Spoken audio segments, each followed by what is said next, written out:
So in the world of psychology, narcissism is considered a disorder. Self-love can also be an issue, but what really matters is this. If someone is always putting you down, disrespecting others, and thinking they are better than everyone else, then we are talking about narcissism.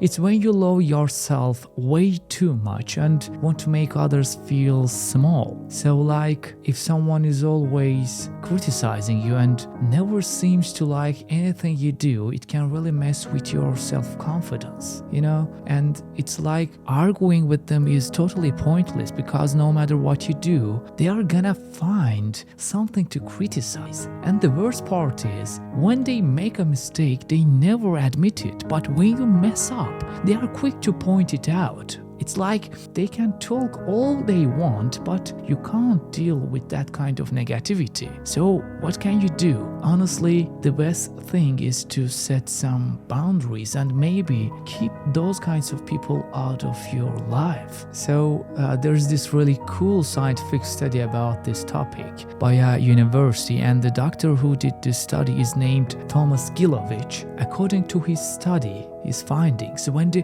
hippocampus in your brain is stimulated, people tend to take criticism more seriously. This is called the spotlight effect. The hippocampus is like the memory bank of your brain. It helps you build and store new memories. It's in the middle of the temporal lobe and is part of the limbic system, which is in charge of emotions, learning, and memory processes. Dealing with a narcissistic spouse can be a challenging and emotionally draining experience. However, understanding the psychological concepts like the spotlight effect can help you navigate these relationships more effectively.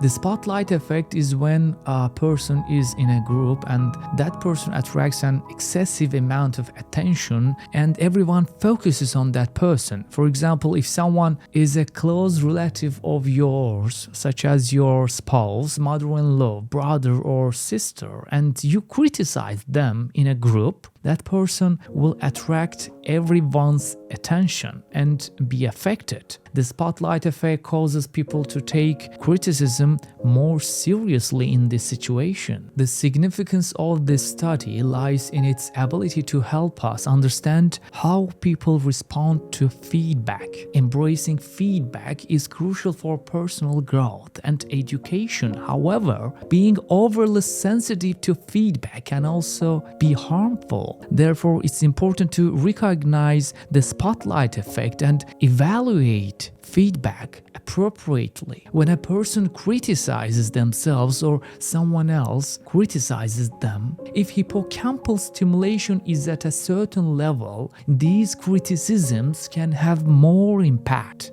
This effect can be used positively or negatively. For example, we can increase a person's hippocampal stimulation by giving constructive criticism and positive feedback and increase their self-confidence and motivation. However, the same effect can weaken a person's self-confidence and motivation if they only receive negative criticism instead of constructive criticism. Therefore, it's important to use this effect correctly. When giving criticism, giving positive feedback can increase a person's motivation and encourage them to perform better. Also, when giving criticism, it's important to consider the person's emotional state and not harm them. Okay, so picture this. You are trying to explain something really well, but the person you are talking to just doesn't get it. That's why it's super important to communicate effectively when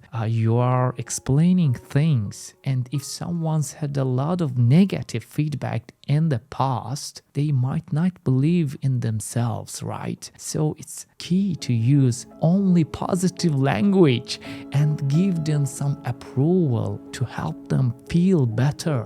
When dealing with self-centered people, being positive can work better than confronting them. But keep in mind that constantly engaging with them can be tiring and affect your own well-being. Self-centered people can emit negative energy that can impact your mental health.